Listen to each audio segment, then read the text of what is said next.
सत श्री अकाल जी, good morning. तो आप पहली बार आए हैं, राइट? तो थोड़ा सा हम रिवाइज़ करेंगे कि इस बीमारी के आने के बाद हमें अपने लव्ड वन में, हमारे पेशेंट में क्या चेंजेस हमने देखे, ठीक है? क्योंकि हमें पता होता है अगर हम माँ बाप हैं तो बच्चा पहले कैसा था, फिर कैसे बदल गया, ठीक है? सो ये थोड़ी सी पहले हम आपसे पूछेंगे कि आपको क्या क्या बदलाव लगे, कब दिखने लगे, कब बदलाव लगे? मैं ड्यूटी से जाता था तो ये मुझे घर पे नहीं मिलता था, तो मैं उसको पूछता, भाई हाँ मैं पापा अभी आ गया, मैं 5:30 बजे कॉलेज से आया था, फ्रेंड्स के साथ में वहाँ से इसने घर आना, तो कभी मैंने ऑब्जर्व नहीं किया था कि ऐसा है। लेकिन ये चीज़ हम सबको महसूस हो जाती है, कहानी बना रहा है, मतलब कुछ मिसिंग है पोर्शन। मैम वो कहानी इन सेंस के ना, एक तो कुछ सिम्टम्स दिख नहीं रहे होते, नहीं दिख रहे होते, ठीक है जी। सेकेंडली हमने ऐसा सोचा नहीं होता, बिल्कुल नहीं सोचा होता। और तीसरी बात यह है कि जब कॉलेज में होता है कि शाम को अभी पता है कि घर पे तो मैं और यही है, माँ इसकी अमृतसर में है, तो बच्चा अगर 5:30 बजे आके उसके फ्रेंड्स के साथ बाहर चल गए, नॉर्मल ले लेते हैं, नॉर्मल है, ठीक है। 7 साढ़े 7 बजे तक बच्चा आ गया, हम भी फ्रेंड्स के साथ घूमते थे, लेकिन नॉर्मल। 2019 में जब ये कॉलेज छोड़ के अमृतसर आ गया, मतलब बीच में पढ़ाई छोड़ दिया? नहीं, after completion after college, completion मई में ये यहाँ पर आ गया, तो मुझे बड़ा रिलीफ सा मिला। मैं कहा चलो यार ये अपनी मम्मा के पास चला गया। इसने मुझे बोला, कहता है लुक आफ्टर मम्मा, आप यहाँ जॉब को देखो पापा। तो मुझे बड़ा रिलीफ था कि ये घर चला गया, टीवी लुक आफ्टर। यहाँ अगर जैसे कि जो डिसीज़ थी उसको खर्चे खुर्चे का तो उसमें कोई हिसाब नहीं था, तो मैंने इसको दोनों कार्ड दे के रखे थे, मेरे दोनों कार्ड इसके पास में थे, क्या खर्चा हुआ क्या नहीं हुआ।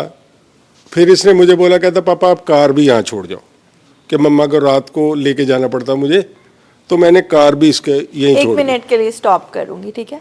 अब हम अगर रेट्रोस्पेक्टिव में देखेंगे तो ये बीमारी जो है, जो हमारे अंदर चिम्प ब्रेन है, वो कैसे मैनिपुलेट करता है। अगर आप फादर के साथ रहोगे तो ऑब्स्ट्रक्शन होएगी।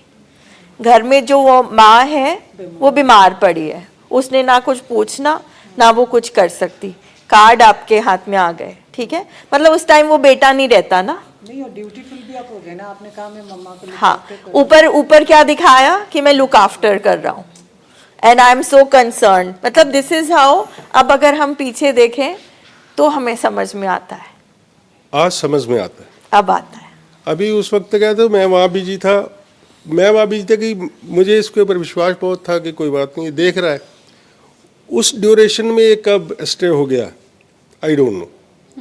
उसमें एक बार मेरा फ्रेंड है, उसके ब्रदर ने बताया, घर आया वो और उसने बताया, वीर जी मैं तुहाडे नाल गल करनी। मैं कहा दसो, कहता बाहर आओ।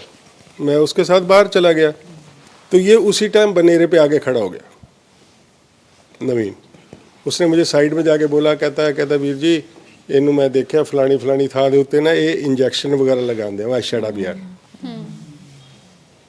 क्योंकि वो जो मेरे दोस्त का भाई था ना, वो थोड़ा सा दिमागी परेशान सा था। मैं कोई भी उसके ऊपर बिलीव इतना करते नहीं थे, उसको और बोलते वैसे भी जब फैमिली को पहली बार कोई भी है ना, क्रैक करता है तो हमारा एक डिफेंस मैकेनिज्म एब्सोल्यूट डिनाइल चलता है कि नहीं हो ही नहीं सकता कि लेकिन मेरे मुझे बच्चा कर रहा ये होगा। था कि मुझे घबराहट जरूर हो गई थी कि हो ये क्या बोल दिया इसने। तो मैं घर आया तो वो बाहर की बाहर चला गया, मेरे दोस्त का भाई। मैं घर आया तो मैं कहा भाई ये क्या, मैं कहा ऐसे ऐसे बॉबी अंकल बोल रहे थे। कहता पापा आपको पता तो है थोड़ा दिमागी परेशान है, वो तो हर किसी लड़के के घर जा जाके बोलते हैं ये। तो इसकी मम्मा ने बोला, कहती मैं इनू 2-3 बारी उत्ते सिगरेट पींदे देखा। तो मैंने सच्ची बहुत, मैंने मतलब को गुस्सा नहीं उसको किया या ऐसा अग्रेसिव नहीं हुआ। मैंने उसको बोला, मैं कहा यार ये कोई बहुत अच्छी चीज़ है जो मतलब इससे क्या आप ये सोचते हो कि मैं बड़ा हो गया। मैंने इसको ऐसे बोला, ज़्यादा इसको वो नहीं किया। मैं इसको बोला मैं सिगरेट अच्छी नहीं है यार, मैं मत पिया करो, लाइटली बोल दिया। मैं चला गया। उसके बीच में मेरा मेन रहा कि मैं इसको चेक नहीं रख पाया, क्योंकि मैं 1 हफ्ते के बाद अमृतसर आता था। सैटरडे को शाम को 7:30 बजे अमृतसर पहुंच जाना। कई बार संडे को मुझे कॉल आ जानी इमरजेंसी, तो मैंने संडे को चले जाना बठिंडे, या अर्ली मॉर्निंग मंडे को चले जाना। मेरे पास में वही 17-18 घंटे होते थे, वो 18 घंटे मैं अपनी मिसिस के साथ में बिजी रहता था उसको सर्विंग में, क्योंकि वो बीमार थे, बेड पे थे। तो ये लिबर्टी इसने फिर भी भाई बीच में बोलना, मैं जब आना ना सैटरडे को, तो इसने ना कहना मैं यार सारा दिन थक गया हूँ, मैं मम्मा ने भगा भगा के मुझे, मैं सो रहा हूँ। फिर इसने हमें कंपेल कर दिया शादी के लिए, शादीशुदी हो गई। उसके बाद में 1.5 महीने के बाद में मेरी मिसेज एक्सपायर हो गई। लेकिन अभी मेरे को यार मियाँ बीबी हैं, वो थी बीमार, एक दिक्कत थी, वो भी चली गई है बेचारी। अभी है तो मैंने इनको बोला, मैं कहा चलो आप अच्छी ज़िंदगी जियो। इसने क्या किया कि वो जो ड्यूरेशन थी ना, इसको पता लग गया कि अभी तो पापा का तो बस हमारे ऊपर बहुत विश्वास। वो लड़की भी बड़ी अच्छी थी, मैं ऐसे बोलूँ, आर्किटेक्चर है वो। तो जितने वो सगन में जितने मिलते हैं, वो 1.5-2 लाख रुपए जो इसको मिला था गिफ्ट में, तो मैंने इसको बोला, मैं कहा यार लोग तो ऐसे करते हैं, अपने पापा की हेल्प करते हैं। कहता है यार ये मेरा गिफ्ट है, मुझे दिया है। तो वो बोलते थे, कहते ये अजीब अजीब करता है, इनका कट ऑफ उनके साथ में भी बात बुत कम करना, मुझे भी उनके बरखिलाफ भड़काना, ऐसा वैसा। तो कहीं मैं भी नहीं मानता था। मैं कहा उसकी माँ नहीं है यार, ये भी हो सकता है उसको ऐसे ही करते हो कि नई बहू आई है, ऐसा कुछ जैसे बंदा सोचता नॉर्मल इतना में। लेकिन 2021 में मुझे ये बात क्लियर हो गई। मतलब आप देखो, बीमारी के सिम्टम्स कि घर वालों को आपस में लड़ाओ, हाँ। और अपना काम आराम से करो। वो आज मुझे उन चीज़ों को मैं समझ सकता हूँ। मेरी काम वाली थी, उसने मुझे बताने की कोशिश करनी, तो इसमें मतलब कि उस टाइम कोई एपिसोड क्रिएट कर देना, और पापा ये बुलशिट यार, ये बकवास कर दे रही, फलानी चीज चोरी होगी घर से, ये मतलब वो इतनी सुंदर सुंदर एक्सक्यूजेस अपनी जस्टिफिकेशन लेके आनी कि हम इजीली कन्विंस हो जाएं कि हमारा बेटा ठीक है, एंड द सेकंड पर्सन जो मुझे हेल्प करने की या इन्फॉर्मेशन देने की कोशिश करता, उसको मेरे बरखिलाफ करते, मुझे उसको बरखिलाफ कर देता था। मतलब ये बिहेवियर्स ही हम अंडरस्टैंड करने की कोशिश कर रहे हैं। आ गए थे। और बाद में जब धीरे धीरे मुझे पता लगा, फिर मैंने इसको रिक्वेस्ट भी बहुत की प्यार से, जो कुछ करते हैं एनेबलिंग वो भी कर ली, ऐसे कर लेते हैं बेटे, ये कर देते हैं, वो कर देते हैं, बाहर भेज देता हूँ, वो कर देता हूँ। फिर मैंने प्रोवोकिंग भी पूरी कर ली। एक बार तो इतना मुझे गुस्सा आ गया था कि मैं इसको कॉलर से पकड़ा, मैं चल यार तू भी चल, मैं कहा साले तुझे मैं गाड़ी के नीचे फेंकूंगा, उसके बाद में मैं छलांग मारूँ। ऐसा भी मेरे साथ में हुआ। पर ये कहते हैं कि इसने कभी मेरे बट आप ये देखिए कि जब घर में बीमारी आती है, किस लेवल तक एक फादर ये स्टेटमेंट दे रहे हैं कि मैं तेरे को भी पहले खत्म करूंगा और फिर अपने आप को। देखो कि जिस बीमारी घर में आई हुई है, हम उसको इसकी सिवेरिटी को देखते ही नहीं है। हमको मैम तब तक पता ही नहीं था, ये हम तो ये सोचते कि ये इसकी गलत आदत है, इसकी वजह से इसने घर बर्बाद कर दिया, गहना गुना बेच दिया। ये सर इसीलिए डिनायल बीमारी के हिस्से को बोला जाता है। ये नहीं कि हम नहीं मानना चाहते, हम मान ही नहीं सकते। मतलब ये भी एक फर्स्ट स्टेज है जिससे हम गुजरते हैं, डिनायल से हमें निकलना पड़ता है। हाँ, क्योंकि addiction is equal to disease of denial, चाहे वो फैमिली का हो चाहे मेरे पेशेंट का हो। बड़ी सफाई से झूठ बोलना, पैसे इधर उधर करने। मेरा मोबाइल रहता था झूठ के, अब क्या मतलब क्या प्रूव हो रहा है? अगर सबका पेशेंट झूठ बोल रहा है तो झूठ बीमारी का लक्षण है। हम बीमारी के लक्षण और जो बिहेवियर्स के थ्रू होते हैं उनको पहचानने की कोशिश कर रहे हैं, क्योंकि हमारा फोकस रहता है अब करता नहीं है, अब करता है, अब करता नहीं है, अब करता है। हमने कैसे पहचानना है? तो जैसे जैसे बिहेवियर्स बेटर होते जाएंगे वैसे वैसे बीमारी अंदर से निकलती जाएगी। हमारा फोकस पूरा 3 महीने, अब जब आप आ गए हो तो इसी पे रहना है, मतलब उसके बाद भी रहना है, इसी पे रहना है। क्या बिहेवियर में चेंज आ रहा है, चाहे वो इतना सा चेंज हो, ठीक है? क्योंकि अब यहाँ पे जो हम सब बैठे हैं तो सबकी बीमारी एक जैसी है, ठीक है? और आप देख रहे हो कि सिम्टम्स भी कम ज़्यादा हम सबके सेम है, क्योंकि बीमारी सेम है। आपके बेटा झूठ बोल रहा है, सेम सिम्टम उनका बेटा झूठ बोल रहा है। आपके हस्बैंड घर पे एडजस्टमेंट नहीं कर पाए, वो अपने ताई जी के साथ नहीं एडजस्टमेंट कर पा रहा। आप देखो कि बीमारी सेम है, सिम्टम्स भी आपको सबके सेम दिखेंगे। एंगेजमेंट हुई सी कनेडा की कुड़ी है, वो इतनी स्पेशल आई सी, अंगेजमेंट करके गई सी। ਬਟ ਉਹ ਕੀ ਕਰਦੀ ਹੁੰਦੀ ਸੀ, ਕਾਲਜ ਜਾਂਦਾ ਹੁੰਦਾ ਸੀ। ਉਹ ਕਾਲਜ ਜਾਣ ਇਹਨਾਂ ਦੀ ਗੱਲ ਚੱਲਣੀ, ਵੀਡੀਓ ਕਾਲ ਹੋਣੀ। ਹੁਣ ਇਹਨੇ ਵੀਡੀਓ ਤੇ ਕਾਲ ਕਰਦੇ, ਕਾਲਜ ਦੇ ਵਿੱਚ ਮੁੰਡੇ ਵੀ ਬੈਠੇ, ਕੁੜੀਆਂ ਬੈਠੇ, ਸਾਰੇ ਇਕੱਠੇ ਬੈਠਣਗੇ। ਉਹ ਕਹਿੰਦੀ ਸੀ ਵੀ ਨਹੀਂ ਤੂੰ ਇੱਥੇ ਨਹੀਂ ਬੈਠਣਾ, ਤੂੰ ਉੱਧਰ ਬੈਠ, ਤੂੰ ਆਹ ਕੁੜੀ ਕੋਲੇ ਨਹੀਂ ਬੈਠਣਾ, ਉੱਧਰਲੀ ਕੋਲੇ ਬੈਠਾ। ਇਹਨਾਂ ਦਾ ਇਸ ਵਜ੍ਹਾ ਕਰਕੇ ਵੀ ਉਹਨਾਂ तो ਦਾ अब कुछ ये जो क्लेश रहने लग अब गया। ये जो आप बोल रहे हो वो एक फादर बोल रहा है, ठीक क्योंकि है। मेरे फादर बेटा क्या गलत है। ढूंढ रहा है कि फादर का दिल अभी भी नहीं मान रहा कि बीमारी मेरे बेटे के अंदर है, नहीं, ठीक है। वो गल नहीं हम कर रहा। काफी देर नहीं नहीं सर, ये नेचुरल है। हम ढूंढते हैं कि बीमारी किस वजह से आई। आई।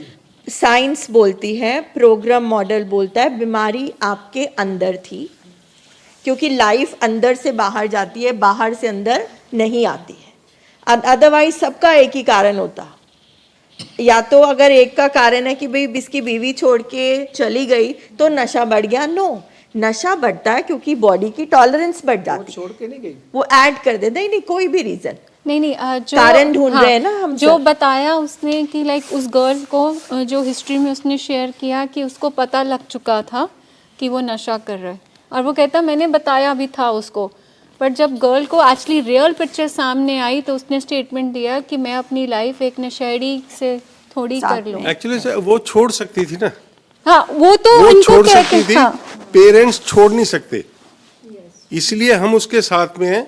जिसने छोड़ना था उसने छोड़ जाना है, उसने जब ठीक होगा तब देखेंगे, ठीक है ना जी। वो सब हुआ है। क्योंकि अभी तो एंगेजमेंट ही हुआ था ना, दे नो इनकी ईच engagement अदर। मेरे बेटे की तो तो मैंने वो शादी जब कर लड़की ली थी। कनाडा हैव टू अंडरस्टैंड कि जहाँ छोड़ने छड़ाने की बात आती है, ये एक ऐसी बीमारी है। अगर एक फादर बोल सकता है कि तेरे को पहले गाड़ी के नीचे दूंगा फिर मैं मरूंगा, ठीक है, तो ये एक ऐसी बीमारी है जिसमें माँ बाप भी छोड़ जाते हैं। सिर्फ वाइफ और ये नहीं होती, मतलब ये चीज़ नहीं होती है कि हमने साथ में रहना है, इसमें कोई भी छोड़ सकता है, but that is not the issue. और कारण हम ये बार बार इसलिए बोल रहे हैं कि बाहर नहीं है ये बीमारी, वैसे ही घर को ही तोड़ रही है, माँ बाप में लड़ाई करवा देती है, हाँ जी, मियाँ बीवी में लड़ाई करा देती है, कोई भी घर में रिश्ता हो उसमें लड़ाई करवा देती है। बिकॉज एडिक्शन ब्रेक्स तोड़ती है और रिकवरी जोड़ती है। तो जितना हम बाहर कारण ढूंढेंगे उतना हम बीमारी पे फोकस नहीं कर पाएंगे, क्योंकि बीमारी कुछ और कहती है, साइंस कुछ और कहता है कि बचपन से ही एक होता है नशा आने से पहले वाली पर्सनालिटी, एक होती है नशे के बाद वाली पर्सनालिटी। अब अगर नशे से पहले ही अंदर कुछ ऐसे व्यवहार और स्वभाव था जो ऑलरेडी, एक मिनट, हाँ जी, ਕੁਝ ਕਰੋ। ਇੱਕ ਮੈਂ, ਇੱਕ ਮੇਰਾ ਬ੍ਰਦਰ ਹੈ। ਮੈਂ ਬਹੁਤ ਅਮੀਰ ਹਾਂ, ਮੇਰਾ ਬ੍ਰਦਰ ਬਹੁਤ ਗਰੀਬ ਹੈ। ਹੁਣ ਮੈਨੂੰ ਇੱਜ਼ਤ ਕੀ ਦੇਣੀ ਹੈ ਲੋਕਾਂ ਨੇ, ਤੇ ਉਹਨੂੰ ਕੀ ਦੇਣੀ ਹੈ। ਇੱਕ ਬੰਦਾ ਸਾਡੇ ਘਰ ਆਉਂਦਾ ਹੈ ਤਾਂ ਅਸੀਂ ਇਹ ਸੋਚਦੇ ਹਾਂ ਕਈ ਵਾਰੀ, ਚਾਹੇ ਸਾਡਾ ਬਹੁਤ ਕਰੀਬੀ ਰਿਸ਼ਤੇਦਾਰ ਹੋਵੇ, ਮੈਂ ਕਹਿੰਦਾ ਚਾਹੇ ਸਾਡਾ ਭਣੋਈਆ ਹੋਵੇ, ਚਾਹੇ ਸਾਲਾ ਹੋਵੇ, ਕੋਈ ਵੀ ਹੋਵੇ, ਉਹਨਾਂ ਦੋਨਾਂ 'ਚ ਦੋ ਇਸ ਤੋਂ ਨੇੜੇ ਕੋਈ ਰਿਸ਼ਤਾ ਨਹੀਂ ਹੋ ਸਕਦਾ, ਸਾਲਾ ਜਾਂ ਭਣੋਈਆ। ਉਹ ਜੇ ਤਾਂ ਬਹੁਤ ਅਮੀਰ ਹੈ ਤਾਂ ਅਸੀਂ ਉਹਨੂੰ ਬਹੁਤ ਤਰੀਕੇ ਨਾਲ ਲੈਂਦੇ ਹਾਂ, ਸਾਰੇ ਨਹੀਂ ਇੱਕੋ ਜਿਹੇ। ਬਟ ਜੇ ਉਹ ਗਰੀਬ ਹੈ ਤਾਂ ਉਹਨੂੰ ਇਹ ਸੋਚਦੇ ਆ ਇਹ ਵੀ ਕਿਤੇ ਸਾਡੇ ਕੋਲ ਕੁਝ ਮੰਗ ਨਾ ਲਵੇ। ਉਹ ਕੀ ਹੁੰਦਾ, ਇਦਾਂ ਦੇ ਹਾਲਾਤਾਂ ਦੇ ਵਿੱਚ ਵੀ ਬਹੁਤੇ ਬੰਦੇ ਆਪਣੇ ਆਪ ਦੇ ਵਿੱਚ ਹੀ ਉਹ ਘਿਰ ਜਾਂਦੇ ਆ। बिल्कुल बिल्कुल बिल्कुल, क्योंकि वो अपने अंदर हीन भावना आ गई ना। ਮੈਂ ਉਸ ਚੀਜ਼ ਤੇ ਨਹੀਂ ਬਲੀਵ ਨਹੀਂ ਕਰਦਾ, ਬਟ ਇਦਾਂ ਵੀ ਹੋ ਜਾਂਦੇ ਵੀ ਉਹ ਬੰਦਾ ਆਪਣੇ ਆਪ ਨੂੰ ਮਹਿਸੂਸ ਕਰਦਾ ਰਹਿੰਦਾ ਹੈ कि मैं इस तरह की। क्योंकि मल्टी थेरेपी, मल्टी मतलब रीजंस बोले गए, मल्टी थेरी समझाई गई है एडिक्शन के लिए, ठीक है। पहला कारण कि जीन्स में है, कि इस बीमारी का बीज पहले से ही हमारे अंदर है। वो तो जब उसको खाद हवा पानी मिल गया, वो जीन्स हमारा निकल गया, ग्रो कर गया, ठीक है। वी हैव, हाँ जी नितिन सर, माइक एक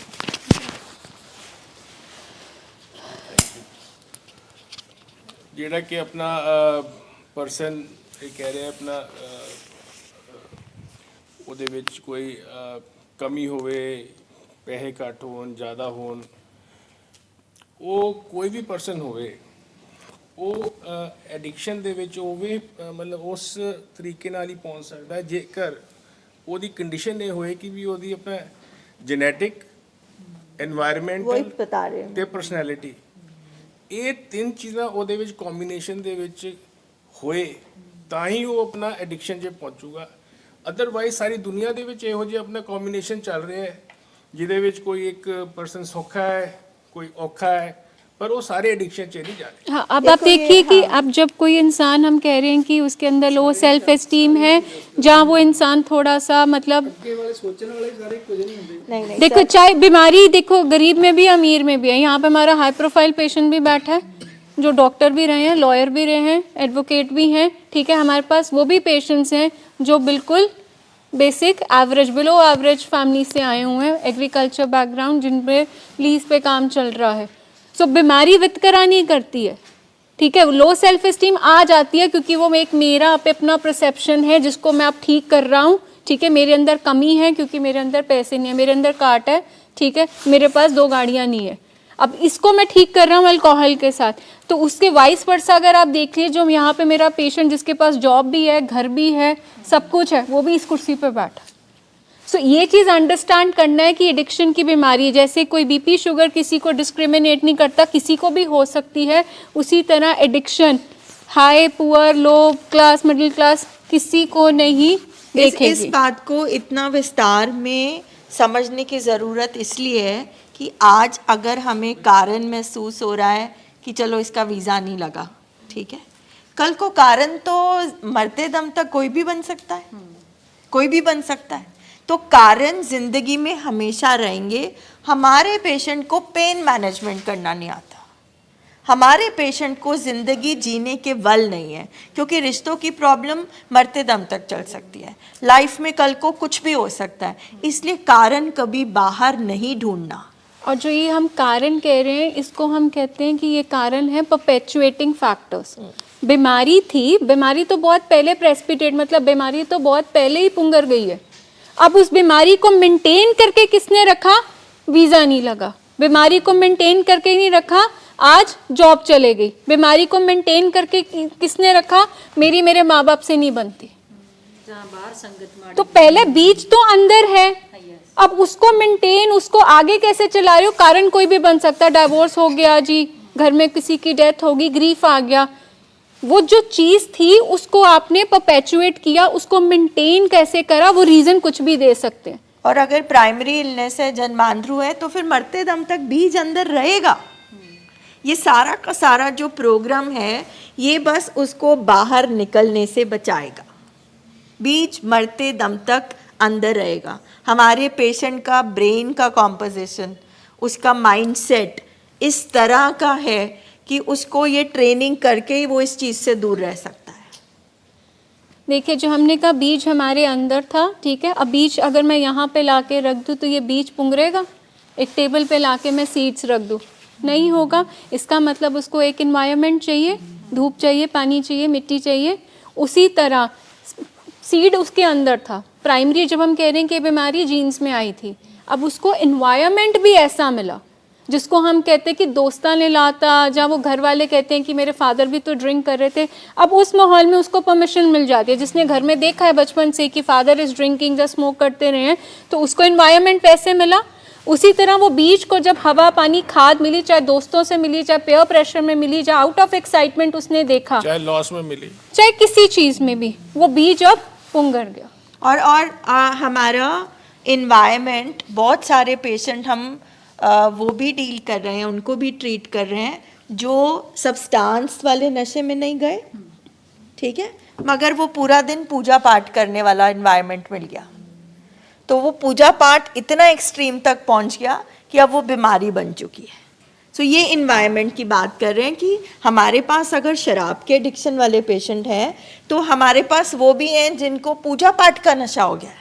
मतलब प्रेजेंटली हमारे पास 2 केसेस हैं जिनके ऊपर हम काम कर रहे हैं, जिसमें अब मतलब सब्सटेंस नहीं आपको दिख रहा। अब आपको क्या दिख रहा है कि वो सारा दिन, क्योंकि अब वो डर पाठ क्यों कर रहे हैं? डर से कि अगर मैंने इतनी माला नहीं की, जहाँ मैंने 2 घंटे पाठ नहीं किया, अगर कमरे में मैं पाठ छोड़ के बाहर आ गया तो मेरे साथ कुछ हो जाएगा, जब मेरे घर वालों के साथ अनहोनी हो जाएगी। अब आप देखो एडिक्शन में भी एक सब्सटेंस के पीछे आपकी डेली लाइफ इंटरफेयर हो गई, ठीक है। बीमारी तो हम उसको कह रहे हैं ना कि आपने एक चीज़ अपनी लाइफ में ऐड की, बाकी चीज़ें आपकी सारी सब्सट्रैक्ट हो गई। अब यहाँ पे आपने क्या किया? आप एक सिर्फ रिचुअल एस्पेक्ट्स में पाठ पूजा ही करते जा रहे हैं और आपकी डेली लाइफ नॉर्मल ऐसी खत्म होगी। ये ब्रेन है हमारा। अब आप देखो सब्सटेंस की बात है ही नहीं है। जब हम बात हो रही थी कि हम यहाँ पे नशे का इलाज नहीं कर रहे, हम यहाँ पे उस इंसान के दिमाग का इलाज कर रहे हैं। एनवायरनमेंट के बाद फिर आती है हमारी पर्सनालिटी। अब जो इंसान शुरू से जिसको लगता है कि मेरे अंदर कॉन्फिडेंस कम है, लोग मुझे जज करेंगे, जहाँ जिनके अंदर अभी लगता है कि जल्दी हर चीज़ों को अपने दिल पे लगा लेते हैं, जहाँ वाइस वर्सा कोई इंसान जो जिसको शुरू से रिस्की बिहेवियर्स चाहिए, बचपन से हम देखते हैं जिसको हमेशा over speeding, thrill seeking behaviour है, टॉयज को तोड़ना, अब वो बच्चे भी वो जल्दी एडिक्शन में जाएंगे। तो दोनों चीज़ों में एक्सट्रीम में, जहाँ बिल्कुल बच्चे चुप रहे हैं, अपनी बात ही नहीं कर पा रहे, जहाँ बिल्कुल जो बच्चे रिस्की बिहेवियर, थ्रिल सीकिंग में, रूल्स ब्रेक करने में जिनको थ्रिल आता है, उनके लिए एक्सपेरिमेंट करना बहुत आसान होगा। अब एक इंसान जिसको घबराहट रहती है कि यार अब प्रेजेंटेशन है, पता नहीं ठीक होगी कि नहीं होगी, 2 पैग लगाए उसने और आराम से प्रेजेंटेशन दे दी, तो उसके लिए सोल्यूशन बन जाती है उसकी शराब कि ये मेरे काम को ये इजी कर देती है, ये मेरे कॉन्फिडेंस को ठीक कर देती है। पर जड़ तो हमने देखी नहीं कि उसके ट्रेट्स कौन से थे। तो यहाँ पे नशे छुड़ाने से ज़्यादा हम डीप डाउन उनके उन रूट कॉजेज में जाते हैं। भाई वो कारण क्या थे, प्रेसिपिटेट रीजंस क्या थे जिनके कारण आप वहाँ गए। तो एवरीथिंग हमें देखना पड़ता। तभी हम आपसे आपकी फैमिली हिस्ट्री भी पूछते हैं डिटेल में कि फैमिली में कोई साइकाट्रिक इलनेस, ठीक है, जहाँ एडिक्शन की हिस्ट्री रही है तो पेशेंट हमारा वल्नरेबल है। तो अब दो हिस्सों में बीमारी बढ़ गई ना। एक, जिस पेन को दूर करने के लिए नशे का उपयोग किया गया, ठीक है, उस पे काम करना। दूसरा, अब नशा आया तो झूठ तो बोलना ही पड़ेगा, तो और कैरेक्टर फ्लॉज आ गए, ठीक है। तो नशे से पहले भी क्या कमियां थी जिसकी वजह से नशा आया, तो जब नशा आया तो झूठ बोलना, चालाकी करना, गलत काम करना, केमिकल और बिगड़ जाना, अग्रेशन होना, लड़ाई झगड़े होना, अब सारी चीज़ों पे काम करना है। यानी कि उस पर्सन की पर्सनालिटी अब बदल चुकी है। तो इसीलिए पूरी फैमिली को बिठाया जाता है कि फैमिली को भी इन्वायरमेंट पे काम करना है अपने ऊपर। हमारी भी तो पर्सनालिटी बदल गई। हम निश्चिंत होते थे, केयर फ्री। अब पेशेंट के साथ जब रहते हैं तो 24 घंटे हमारा इमरजेंसी बटन ऑन रहता है। हम भी तो बदल गए। मतलब चोर सिपाही का ही खेल चल रहा होता है। हम सिपाही बन के चेक कर रहे होते हैं कि कहाँ लुक्का छिपी चल रही है, मैं इसको ढूंढ लूँ, मैं कर लूँ। कल ही हमारे साथ हुआ, क्योंकि हाँ, हमारे पेशेंट का हमें पता होता था कि वो जहाँ पे उसका सोर्स है, एसोसिएशन है, वो अपस्टेज उसका रूम है जहाँ पे वो पढ़ता था। तो क्योंकि हमें वहीं से सारा शुरुआत हुई है, तो कल मैंने ऐसे ही पूछा, मैंने कहा कहाँ है अबे, तो मेरे हस्बैंड कहते कि मैंने कहा नीचे तो है नहीं है, क्योंकि हम बेटेज से आया था उसके बाद में। तो कहते ऊपर। मैं कहा ऊपर क्या कर रहा है? एकदम से मेरा दिमाग एकदम मेरे ऐसे बोलते हैं आपके वो इमरजेंसी बटन, हाँ, निकल जाते हैं। ऊपर क्या कर रहा है? ऑन हो गया मेरा। हाँ, तो मेरे हस्बैंड कहते नहीं वो बेटी भी ऊपर है, जैसे कि आभा भी ऊपर है, तो मतलब हम दोनों का ही ऑन हो गया। जब मैंने ऐसे बोला, कहते अच्छा मैं ऐसे करता हूँ, उसको फ़ोन करता हूँ। And really he called up. उन्होंने उसको फ़ोन किया, उसका फ़ोन साइलेंट मोड पे होगा क्योंकि वो डेस्कटॉप पे लगा था अपना थीसिस का निकालने के लिए कुछ, लेकिन इन्होंने कहा नहीं, इसने फ़ोन नहीं उठाया। फिर उन्होंने बेटी को फ़ोन किया। हाँ, हमने ये ऊपर इसलिए नहीं गए, हमने कहा कि वो उसको लगेगा कि मुझे चेक करने आ गए हैं, है ना, क्योंकि ये भी एक डर रहता है कि बच्चे को ये ना लगे कि मुझे चेक करने आ गए। तो बेटी को फ़ोन किया, वो कहते हैं हाँ भाई तो बैठे हैं, वो अपना डेस्कटॉप पे काम करें।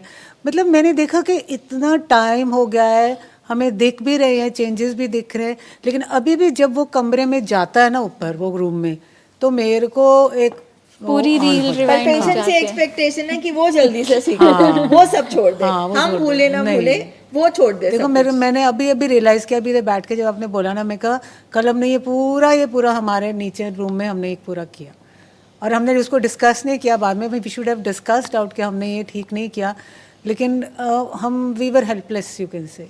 नहीं, आपने हेल्पलेस बोला ना हम नहीं चेंज थे। हो गए हैं। आप एक एप्पल काटते और आप बच्चे को एप्पल देने चले जाते, आप कह रहे हो कि ऐसे चेक ना करते, तो बोलना था आपने बेटा मैं तेरे लिए एप्पल लेके आई हूँ।